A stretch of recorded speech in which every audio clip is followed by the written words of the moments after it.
ছাদ বাগানে সবাইকে স্বাগতম। তো আজকে আমি আপনাদের সামনে এরকম গাছ নিয়ে এসেছি যে গাছের পাতা একদম টকটকে লাল, এর গাছের যে অংশ এটিও লাল এবং পাতাও লাল। তো এই গাছ লাল বলে একে লাল বাদশা বলা হয়, আবার লালসাও বলা হয়। তো এই গাছ সম্পর্কে আজকে কিছু কথা আপনাদের সাথে শেয়ার করব। এই গাছের কিভাবে মেনটেন করতে হয়, কিভাবে যত্ন করতে হয়, সব কথাই আজকে এই ভিডিওতে বলবো। তো সবার প্রথমে বলবো, এই গাছ কিন্তু রোদ্দুর পছন্দ করে, তাই একে যত রোদ্দুরে রাখতে পারবেন ততই কিন্তু এর পাতা এইরকম লাল টকটকে থাকবে। আর যদি ছাওয়া জায়গায় রাখেন ধীরে ধীরে এর পাতা সবুজ হতে থাকবে, পরবর্তীতে দেখা যাবে গাছ আস্তে আস্তে নষ্ট হয়ে যাচ্ছে। তাই একে ফুল সানলাইটেই রাখার চেষ্টা করবেন। এছাড়া এই গাছের জল অবশ্যই দেবেন, একটু ময়েস্ট পছন্দ করে, তাই সবসময় দেখবেন যাতে গাছের মাটি একটু ভিজে ভিজে থাকে। এ কি হয়, অতিরিক্ত রোদ্দুরে তো এই গাছ থাকেই, কিন্তু ময়েস্ট না থাকলে কিন্তু এই গাছের পাতা হেলে যাবে। তাই মাটি যখন তৈরি করবেন তখন অবশ্যই কোকোপিট দিয়ে নেবেন। কোকোপিট দিয়ে নেবেন, নর্মালভাবেই মাটি তৈরি করবেন, যেমন 2 ভাগ মাটি, 1 ভাগ বালি, 1 ভাগ সার আর 1 ভাগ কোকোপিট দিয়ে গাছকে বসাবেন। তাহলেই দেখবেন এই গাছ খুব ভালো হচ্ছে। এই গাছের গ্রোথ দেখুন খুব, যত এর ডালপালা কেটে দেবেন জায়গা জায়গা থেকে, দেখুন আমি সব কেটে কেটে দিয়েছি, কেটে অন্যান্য টবে সব বসিয়েছি। এ কিন্তু এর কাটিং থেকেই গাছ তৈরি হয়ে যায়। তাই কাটিং করবেন, কাটিং করলে নতুন গাছ তৈরি করে নিতে পারবেন। এছাড়া এই গাছে অনেক কুশিত বের হবে, যা একদম টব ভর্তি হয়ে যাবে কিছুদিনের মধ্যেই। আর এই গাছের আপনারা কাটিং যখন বসাবেন, এর কাটিং কিন্তু বসিয়ে রোদ্দুরেই রাখবেন, কারণ এর রোদ্দুর না রাখলে এই কাটিং কিন্তু নষ্ট হয়ে যেতে পারে। অবশ্য ফুল সানলাইটে রাখবেন না কাটিং, যেখানে 2 ঘন্টা 2.5 ঘন্টা রোদ্দুর আসে সেই জায়গায় রাখবেন, ধীরে ধীরে তারপরে কাটিং বেশি রোদ্দুরে বের করে দেবেন। এখানে দেখুন আরো যে আমার গাছ আছে, এই গাছগুলি কিন্তু রোদ্দুরে রাখলে এরও পাতা লাল হয়ে যায়, ছাওয়া জায়গায় থাকলে কিন্তু এর পাতা সবুজ হয়ে যায়। তো আমি এই গাছকে যেখানে রেখেছি সেখানে রোদ্দুর আসে, আবার ছায়াও থাকে, যার জন্য এই গাছের পাতা দেখুন কিছুটা এই ওপরের অংশ এরকম সবুজ হয়ে আছে।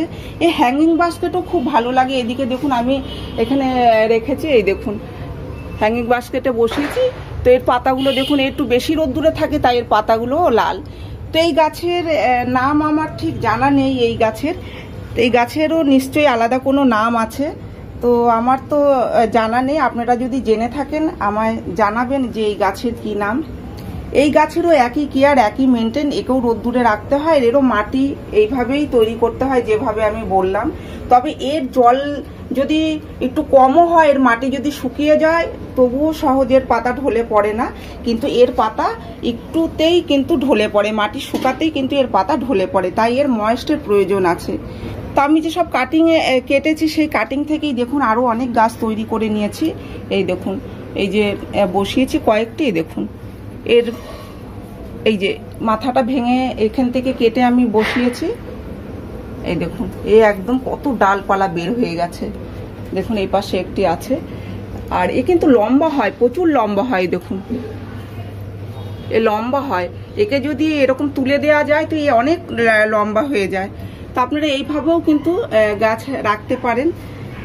আর এর থেকেও কাটিং করে করেই আমি এরকম টব তৈরি করেছি। এই দেখুন এগুলো সব কাটিং বসিয়ে বসিয়ে আমি একটু করে তৈরি করেছি। এই পাশে দেখুন এও হ্যাঙ্গিং বাস্কেটে এই যে বসিয়েছি, এই দেখুন।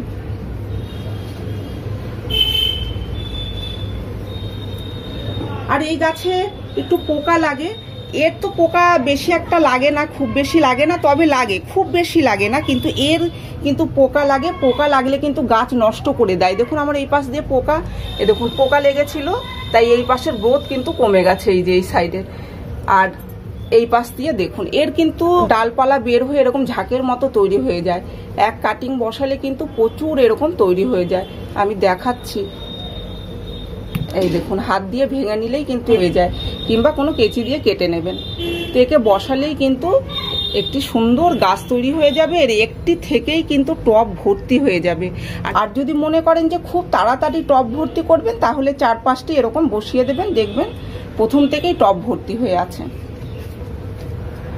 তো এর পোকা লাগে যেহেতু একে নিম তেল দিতে হবে, নিম তেলের স্প্রে করবেন 15 দিন অন্তর অন্তর, তাহলে আর রোগ পোকা আসবে না।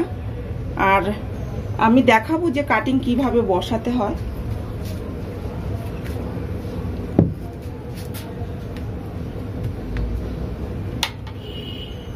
আর এই গাছ থেকে যখন কাটিং নেবেন তখন একটু ছোট কাটিং নেবেন, তাহলে খুব সহজেই ছোট কাটিং লেগে যায়। এই অংশটুকু বাদ দিয়ে দিতে হবে, এটি কোনো কাজের নয়। এই যে পাতার গোড়ার থেকেই কিন্তু এর শেকড় বের হয়। এখানে পাতা ছিল, পাতা ঝরে গেছে, যেরকম এই যে একটি পাতা রয়েছে। তো আমি একে আরেকটু ছোট করে নেব এইভাবে।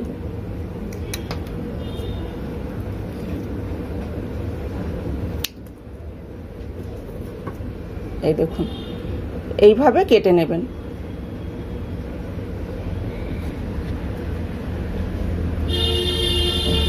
আর এটিকে বসিয়ে দেব।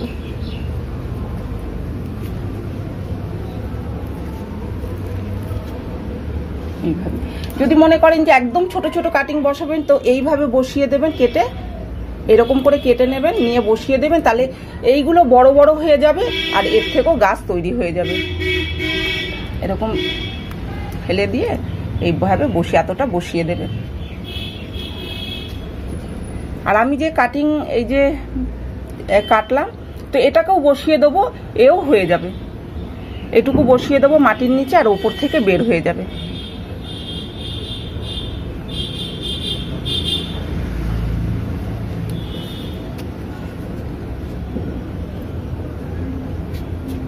একটু জল দিয়ে দেবো,